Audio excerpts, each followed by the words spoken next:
Sanjay sir ने एक बात कहा ना कि हमें मतलब समुदाय के अंदर की ताकत भरना है। हमें एनजीओ और प्रोजेक्ट के हिसाब से नहीं, हमें ताकत भरना है कि कल हम रहें या न रहें, वो अपनी लड़ाई समझें और जो उनके साथ घटी हुई बातें हैं उसके लिए वो खुद संघर्ष करने के लिए तैयार हो जाएं। तो उस लायक मूसा भाई ने बनाया है हमें। हम लगभग 2004 से मूसा भाई के साथ लगातार हैं। बीच में बॉम्बे भी गए, तो बॉम्बे में भी जो सेटल हुए और तीस्ता सेटलवाड़ जैसे हस्ती के साथ काम किए, तो मूसा भाई का भी उसमें बड़ा योगदान था, क्योंकि उन्होंने ही रास्ता वो दिखाया था कि कैसे वहाँ तक जाओगे। और ये एक अच्छा ये रहा कि हम उसी मकसद पे काम कर रहे हैं कि हम जिन समुदायों के साथ हम काम करते हैं, 2 मिनट आप सुन लीजिए थोड़ा सा। जिन समुदाय के साथ हम काम करते हैं, जैसा नीति ने बताया कि एक समुदाय है जो इस तरह की जलाल, तो उसी तरह से DNT समुदाय जैसे नट, मुसहर, धनकार, पासी, डोंग और पत्थरकटा, सियार, मरवा, तरह और भी नाम है। लगभग 56 समुदाय इस तरह के हैं। उत्तर प्रदेश की बात करें, भारत में ज़्यादा है पूरा।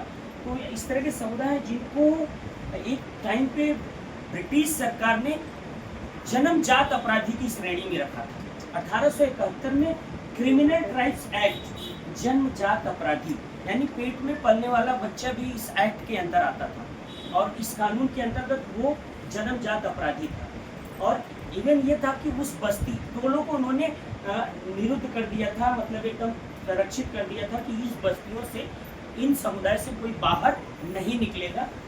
उनको अगर बाहर सब्जी खरीदना है, तेल मसाला लेना है, कुछ सामान घर के खरीदने हैं, तो थाने में जाके उनको हाजिरी लगा के फिर उनको मार्केट जाना पड़ता था, डिनोटिफाइड। बाद में आप सोचिए, देश आज़ाद हुआ 47 में, और देश के आज़ादी के 5 साल बाद, 5 साल 16 दिन बाद इन समुदाय को आज़ाद किया गया। नेहरू जी को तब याद आया कि नहीं, आज़ादी के बाद कुछ ऐसा चीज़ छूट जा रहा है जो अभी तक आज़ाद नहीं है। तो राजस्थान में एक स्पीच के दौरान उन्होंने इन समुदायों का जिक्र किया था और कहा था कि इन्हें डीनोटिफाइड किया जाएगा, जिन्हें हम आज DNT बोलते हैं, डीनोटिफाइड एंड नोमैडिक ट्राइब्स।